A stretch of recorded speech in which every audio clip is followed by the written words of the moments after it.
한겨울 산속 12살 소년 민준이는 땔감을 구하러 절벽 근처를 지나다 신음소리를 들었습니다. 바위 틈에 한 노인이 쓰러져 있었습니다. 머리는 산발, 옷은 누더기. 그런데 더 놀라운 건 맨발이었다는 겁니다. 나무 가져왔어요. 한겨울에요.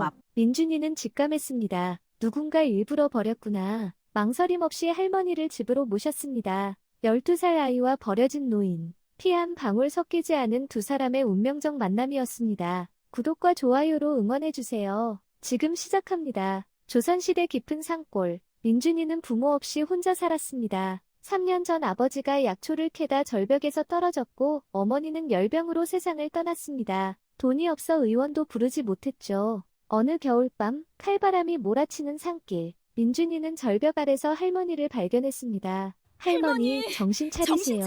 반응이 없었습니다. 발은 이미 보라색으로 변해 있었습니다. 민준이는 칡망쿨로 썰매를 만들었습니다. 손이 터지고 피가 났지만 참았습니다. 할머니를 썰매에 눕히고 산길을 내려왔습니다. 겨울이 가고 봄이 왔습니다. 민준이와 할머니의 생활은 가난했지만 웃음이 넘쳤습니다. 어느 날 밤 민준이가 심하게 기침했습니다. 콜록콜록. 할머니가 민준이 손목을 잡고 맥을 짚었습니다. 수십 년 내의원에서 일한 손놀림이었습니다. 찬 기운이 배에 맺혔구나. 돌배가 있느냐? 민준이는 가을에 묻어둔 돌배를 꺼냈습니다. 할머니는 돌배와 도라지를 다렸습니다. 돌배는 폐를 촉촉하게 하고 도라지는 가래를 삭힌다. 둘이 만나야 기침을 잡는 명약이 된다. 약을 마신 민준이 가슴이 뻥 뚫렸습니다. 와, 신기해요. 우리 할머니 손은 약손이에요. 할머니는 민준이 등을 쓸어주며 다짐했습니다. 내 의술이 아직 쓸모가 있구나. 이 아이를 위해 더 살아야겠다. 며칠 후 아랫마을에 괴질이 돌았습니다. 아이들이 숨을 헐떡이며 온몸에 붉은 반점이 피어올랐습니다. 할머니, 큰일 났어요. 의원들도 다 도망갔대요. 할머니 얼굴이 하얗게 질렸습니다. 20년 전 그 병으로 자식을 잃었던 기억이 떠올랐습니다. 안 돼. 그 붉은 꽃이 피면 다 죽어. 할머니, 제발 가르쳐 주세요. 저도 사람 살리고 싶어요. 민준이 눈망울을 보니 죽은 손자 얼굴이 겹쳐 보였습니다. 그래, 이번엔 달라야 한다. 시오와 승마를 써야 한다. 비율이 중요하다. 승마를 너무 많이 쓰면 위험하니 조심해라. 민준이는 밤새 약을 다렸습니다. 새벽에 마을로 달려갔지만 사람들은 냉담했습니다. 거지가 어딜 들어와? 그 더러운 손으로 만든 걸 누가 먹어? 돌을 던지며 쫓아냈습니다. 민준이는 넘어져 무릎이 깨졌지만 약항아리만은 필사적으로 지켰습니다. 마지막으로 의원도 포기한 집을 찾았습니다. 죽어가는 아이를 아는 어머니가 지푸라기라도 잡는 심정으로 약을 받았습니다. 민준이는 결과도 보지 못하고 쫓겨났습니다. 산에 주저앉아 울었습니다. 할머니, 사람들이 저보고 더럽대요. 할머니가 다가와 피 흐르는 무릎을 닦아줬습니다. 민준아, 깊은 산속 난초는 누가 보지 않아도 향기를 멀리 퍼뜨린다. 남들이 뱉은 흙탕물에 내가 더러워지는 게 아니다. 사람을 살리려던 마음이 맑으면 그만이다. 다음 날 아침, 기적이 일어났습니다. 죽어가던 아이가 살아났다는 소문이 돌았습니다. 조금만 더, 우리 집이야. 낡은 초가집에 도착해 아궁이에 불을 지폈습니다. 할머니의 얼음장 같은 발을 두 손으로 감싸고 호흡 불었습니다. 제발 눈 좀 뜨세요. 하루가 지나 할머니가 눈을 떴습니다. 여긴 어디냐? 제 집이에요. 할머니가 산에서 쓰러져 계셔서요. 민준이는 도토리죽을 내밀었습니다. 물기 많고 색깔도 탁한 죽이었습니다. 할머니는 그 순간 깨달았습니다. 이 아이는 자기도 굶주리면서 날 구했구나. 평생 큰 저택에서 산의 진미를 먹었던 할머니였습니다. 하지만 지금 앞에 놓인 건 초라한 도토리죽 한 그릇. 맛은 밋밋했지만 이상하게도 꿀보다 달게 느껴졌습니다. 고맙다, 민준아.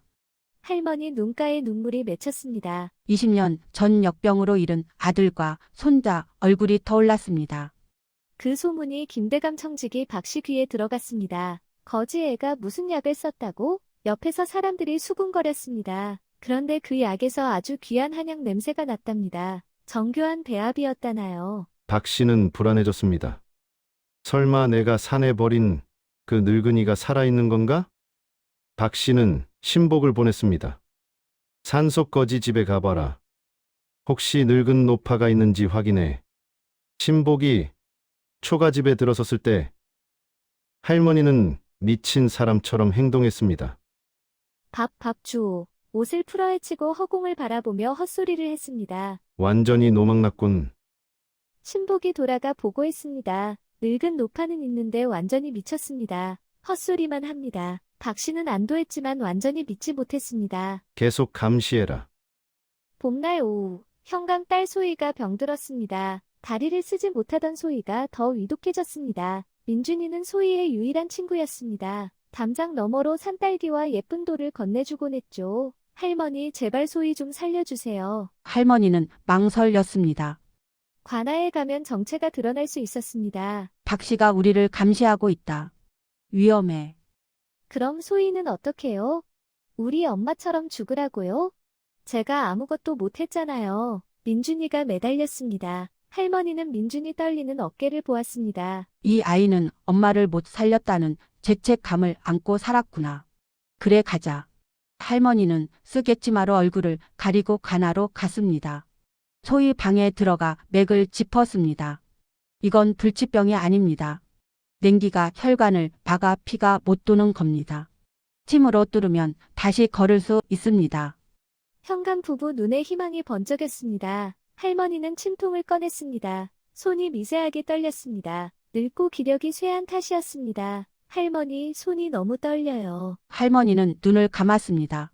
깊은 숨을 내쉬며 마음을 가다듬었습니다. 걱정 마라. 손은 늙었어도 사람 살리는 의원의 마음은 늙지 않는다.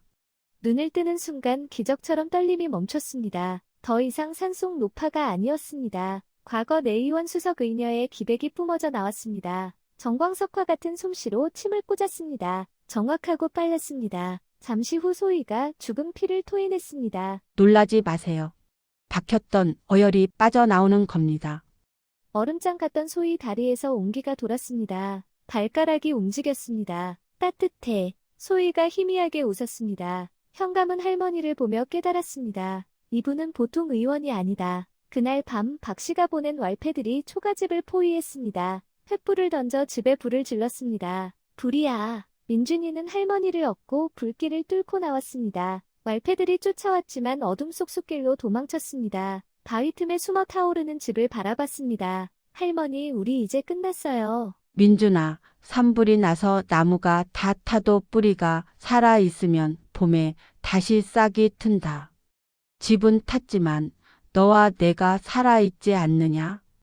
두 사람은 관아로 향했습니다. 현감이 놀라 맞았습니다. 무슨 일이십니까? 제 정체를 밝혀야 할 때가 온 것 같습니다. 할머니는 품속에서 봉황문양 옥놀이개와 내의원 임명 교지를 꺼냈습니다. 저는 선대 왕후 마마를 모셨던 내의원 의녀 수석 장현심입니다. 현감이 벌떡 일어났습니다. 전설의 신이 손 장인녀님이십니까? 남편이 죽은 후 청직이 박 씨가 재산을 노렸습니다. 저를 산에 버리고 죽었다 소문냈습니다. 이 아이가 저를 구했습니다. 용서할 수 없습니다. 당장 박 씨를 잡아오겠습니다. 다음 날 아침 포졸들이 박 씨를 끌고 왔습니다. 억울합니다. 제가 30년을 개처럼 일했습니다.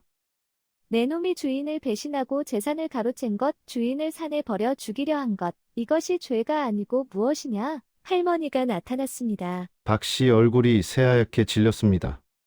내가 나를 산에 버리고 죽었다 소문냈지. 그런데 내가 살아 돌아왔다. 할머니는 민준이 어깨를 감싸며 말했습니다. 내 핏줄이 없다고? 여기 내 목숨을 구해준 이 아이가 내 손자다. 내 남편이 남긴 유산의 주인은 바로 이 아이다. 현감이 판결을 내렸습니다. 전 재산을 몰수하여 주인에게 돌리고 너는 관노비로 삼아 평생 죄값을 치르게 하겠다. 박 씨는 곤장을 맞으며 끌려갔습니다. 심판이 끝난 후 현감은 마을 입구에 좋은 땅과 집을 마련해줬습니다. 대문 위에 연심의원이라는 현판이 걸렸습니다. 민준아, 너는 어디로 가고 싶으냐? 저는 할머니만 계시면 어디든 좋아요. 그럼 여기서 의원을 열자. 가난해서 의원을 못 부르는 사람들을 돌보는 의원 말이다.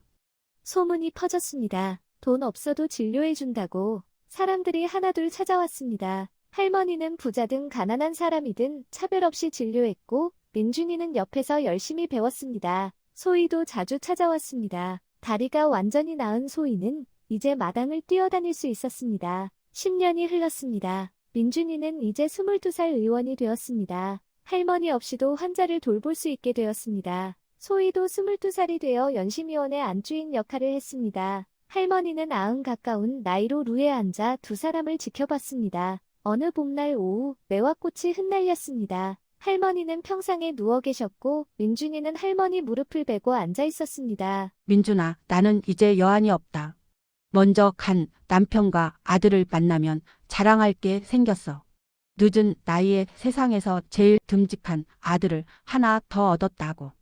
민준이는 눈물을 참으며 할머니 백발을 쓸어줬습니다. 할머니 조금만 더 계세요. 아니다. 내 의술은 이미 너의 손에 다 있다. 내가 나를 살렸고 내가 너를 살렸으니 우리는 피보다 진한 인연이다. 고맙다, 민준아. 할머니는 조용히 눈을 감았습니다. 평화롭게 영면에 드셨습니다. 민준이는 소리 없이 눈물을 흘렸습니다. 49제가 지난 후에도 연심위원은 여전히 환자들로 붐볐습니다. 의원님, 이 아이가 열이 나는데. 민준이는 아이의 맥을 짚었습니다. 조금 막히는 부분이 있었습니다. 선반에서 할머니가 남긴 낡은 의학책을 꺼냈습니다. 아, 이럴 땐 이렇게 하는 거구나. 처방을 내렸습니다. 감사합니다. 그런데 돈이 없는데. 민준이는 할머니가 했던 말투 그대로 웃으며 말했습니다. 돈 대신 집에 있는 늙은 호박 하나만 가져오세요. 환자가 돌아가고 민준이는 대청마루 밖을 내다봤습니다. 처마민 연심위원 현판이 보였습니다. 바람이 불어 옆에 매단 풍경이 울렸습니다. 마치 할머니가 대답하는 것 같았습니다. 민준이는 현판을 보며 환하게 미소 지었습니다. 사람을 살리는 마음은 영원히 늙지 않는다. 할머니의 목소리가 바람결에 들리는 듯했습니다. 할머니의 뜻을 이어 민준이는 오늘도 사람을 살리는 일을 계속했습니다. 지금까지 연심 할머니와 민준이의 이야기 어떠셨나요? 눈 내리는 겨울산 죽음의 문턱에서 만난 두 사람은 서로에게 구원이 되었습니다. 혈육이 아니어도 피 한 방울 섞이지 않았어도 진정한 가족이 될 수 있다는 것을 이 이야기는 보여줍니다. 서로를 아끼고 보살피는 마음. 그것이 바로 진짜 가족의 의미입니다. 세상이 여러분을 보잘것없다 여겨도 스스로를 귀하게 여기고 계신가요? 민준이처럼 가난하고 보잘것없어 보여도 그 안에는 누군가를 살리는 귀한 씨앗이 숨어 있습니다. 여러분 곁에도 민준이처럼 연심 할머니처럼 서로의 뿌리가 되어주는 소중한 인연이 있으신가요? 오늘 그분께 따뜻한 말 한마디 건네보시는 건 어떨까요? 다음에도 마음 따뜻해지는 이야기로 찾아뵙겠습니다.